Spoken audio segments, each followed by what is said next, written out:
All right, he's back on the bike. We are back with Michael.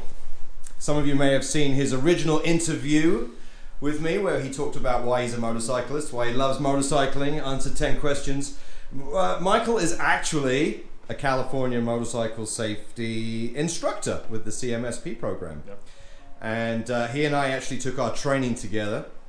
And I have for you, sir, 10 questions on why you are a motorcycle instructor and why you took that route. So I can embarrass myself now. We're going to get to embarrass yourself a little more with you being an MSP safety instructor. So first question, as an instructor, when did you become a motorcycle safety instructor? When?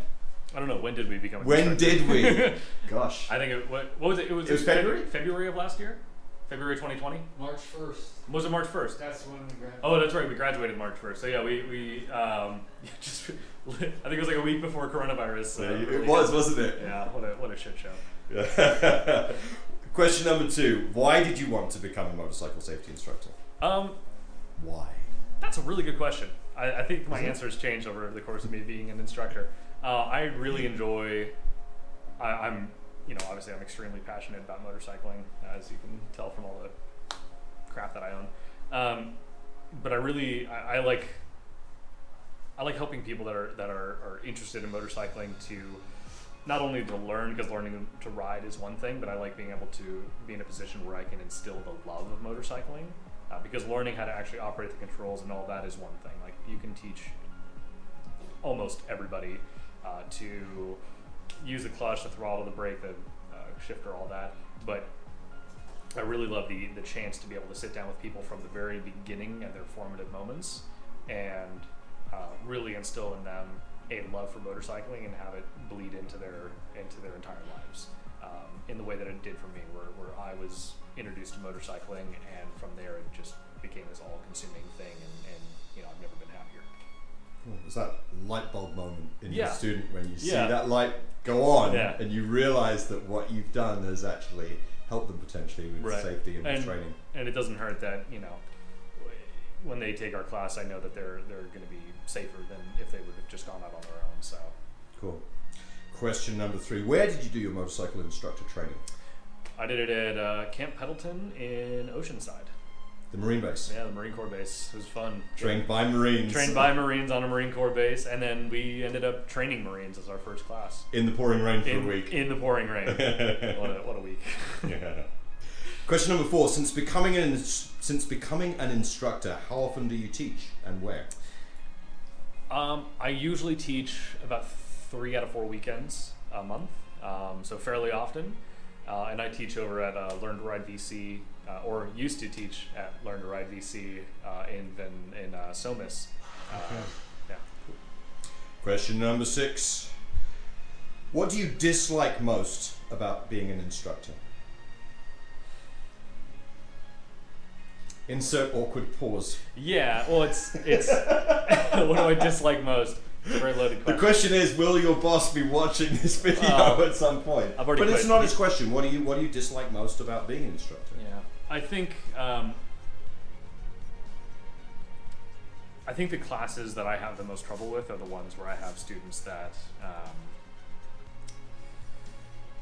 people that are willing enough to go out and get training, but aren't willing enough to put aside their own prior experience to try and learn something from someone else. Just showing up isn't enough. I have I'm sure you've definitely had this, I know you probably had this, where students come in and it's like, I've been riding for 30 years and I know best, and then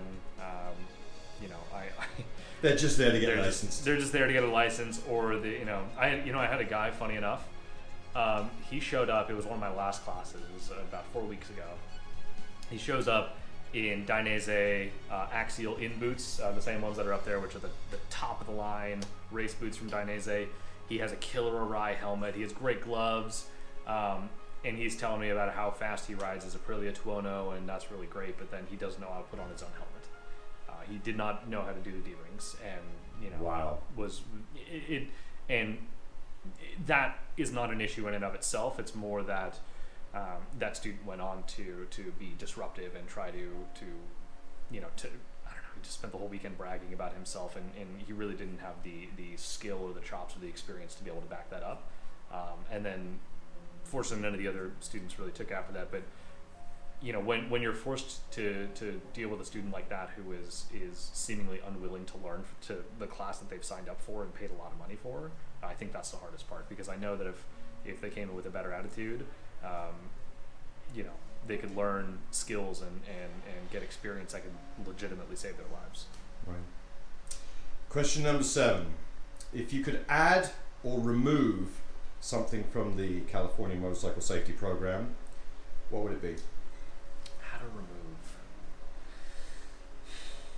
One, you know, upshifting and downshifting, I think is a really hard exercise to really get success on, especially when you have a full class. If you have a small class, if somehow you get cut down to like 7 people instead of the full 12, that's the first time that we have students. It's the only time we have students go from up to 3rd gear. I think it's really helpful to teach students how to get, you know, up and down in the gears. I wouldn't necessarily remove it completely, but there's just something about how that exercise is structured that I wish we either had more time or were able to split it up into 2 groups instead of just one large group, because if you have one person stall, I'm sure we've all seen this like cascading effect where one person is going way too slow for 3rd gear and then the bike stalls and then everybody bunches up behind them, and it just, you know, creates this messed up accordion effect. Where if you had half as many people on the range at that time, it would be a lot easier. Cool. As far as what to add, I think it's pretty well structured. Other than that one, yeah, I mean, this is an argument that I've definitely made, and you know, the guy that taught us, Bianco, made a really good point. But the explanations and giving maybe a demo on countersteering for a lot of students, I think would be very helpful. Countersteering is really hard to explain to people, and the new slides and videos do a great way of showing that, but it's still hard for a lot of people to wrap around, you know, the whole I steer one direction at low speeds and then I counter steer at other speeds, and you know, the 2 steering methods. Pushing to initiate a lean.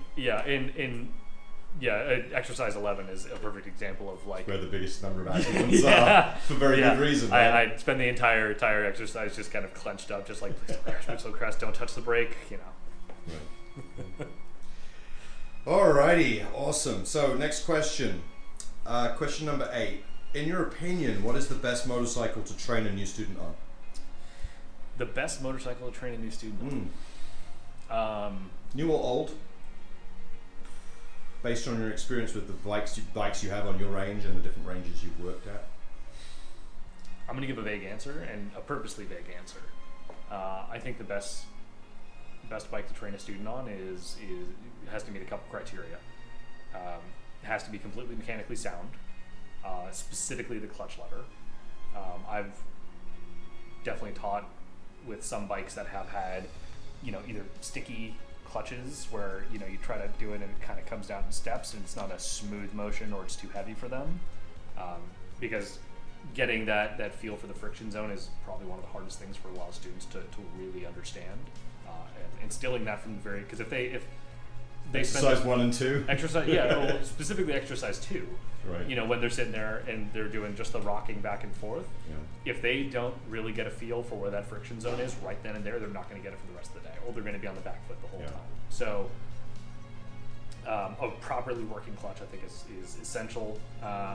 You know, and I'm a massive fan of putting students on bikes, if they've already had prior riding experience, putting them on bikes that they're not accustomed to.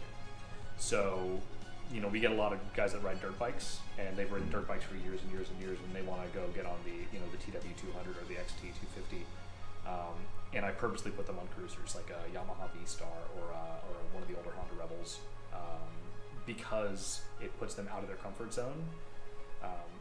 Specifically because if they're, you know, if you've ridden your dirt bike this whole time in your entire life, you've only ever ridden a certain bike with certain ergonomics, and you're so used to that. Right. If you get out there, it's all going to be second nature to you, and you're not, I feel like you won't be as engaged with what's going on. But if you are on a bike that you now have, you know, you have footrests out here and your arms are up here, and the ergonomics are totally different from what you're accustomed to, then I feel that you're kind of forced to be more engaged with the curriculum.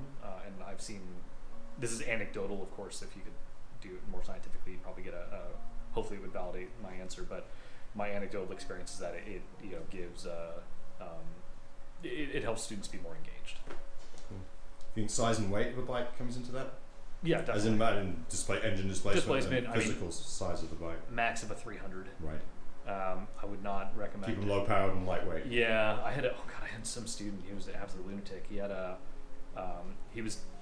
was teaching the classroom, and we were talking about, what bike do you have? What bike do you want? Or just waiting for class to start. And I was like, oh, do you have a bike already? He's like, yeah, I've got a 2016 Aprilia RSV4, and I was like, you need to sell that bike immediately. That is a 200 horsepower super bike, and you are absolutely not ready. You're going to really upset your mother when you get killed on that thing. Yeah. So I mean, high horsepower bikes right off the bat, or even people thinking that a 600 is a good bike as a starter. It is absolutely not. The power delivery is not forgiving, especially some of the older ones. This is a 2014, and ABS was an option, but this doesn't have ABS. There's no ABS, no traction control, and I cannot, in my good conscience, recommend any new rider get on a bike like this. Start off, my first bike was a CBR 250R. Fantastic starter bike, and you can absolutely thrash that thing, and it will really not get mad at you. Awesome, great answer, thank you. Question number 9. What was the scariest thing that's ever happened while instructing a class that you witnessed or heard about? There's been a lot of scary things. I had a student break an ankle, but that wasn't necessarily scary for me. It was just really scary for the student. Did they drop the bike on themselves?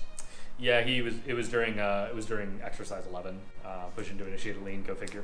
But it was on the second portion when we're doing counter steers to the right.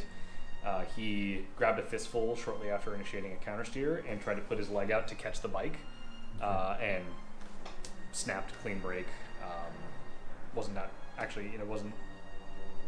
The foot was behind, twisted all the way back.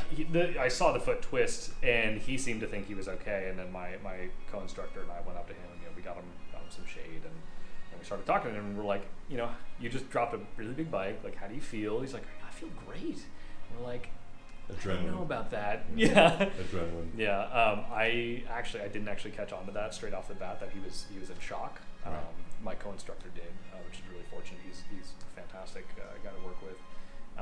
He picked up on that immediately, and we called an ambulance. They got there within a couple of minutes. So it was pretty scary to watch somebody get hurt firsthand. But I think I've personally been really fortunate to not have any students gun it pointed directly at me or anything like that.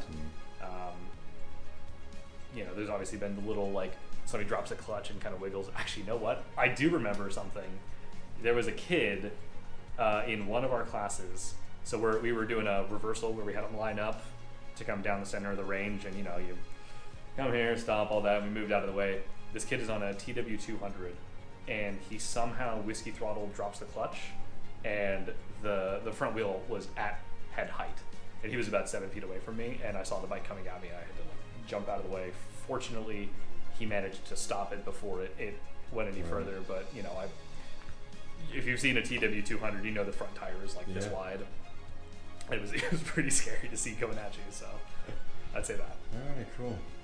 Question number 10, final question. Mm-hmm. Do you have any advice for anybody thinking of becoming a motorcycle safety instructor? What advice would you give them? As someone who's been doing it now for a year. You've been doing this job for a year. Advice. What advice? Do you recruit people? Do I? Yeah. Yeah, I've definitely gone to a couple students and said you should be an instructor. Okay. So there you go. What advice would you give them if they took you up on it? Take every other course you can. Okay. And even take the total control courses. Those are the intermediate, advanced 2, all that is it's a really fantastic experience. But I suggest them to take classes everywhere else. I think that to be a really successful instructor, you need to suck at something for a long time and to learn your own deficiencies, and taking classes where you're put in a position where you're not fully comfortable with what's going on is a great way to get yourself more accustomed to that.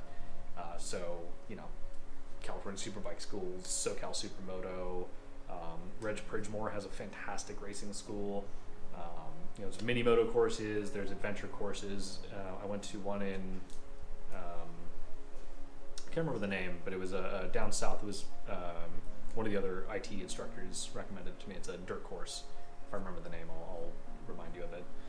But off-road courses, take as many courses as you can before you want to be an instructor, and even after you become one, but beforehand, so that you're already accustomed to what it feels like to receive a lot of critique and see what other successful instructors do, because being able to get yourself into that headspace and have really successful instructors to model yourself after is a great place to start. Awesome, that's great advice. Thank you. All right, dude. Well, good luck in Texas. Good Thank luck you. in the rest of your motorcycling career. Ride safely. Thanks, man. Be safe. Yeah. Thank you.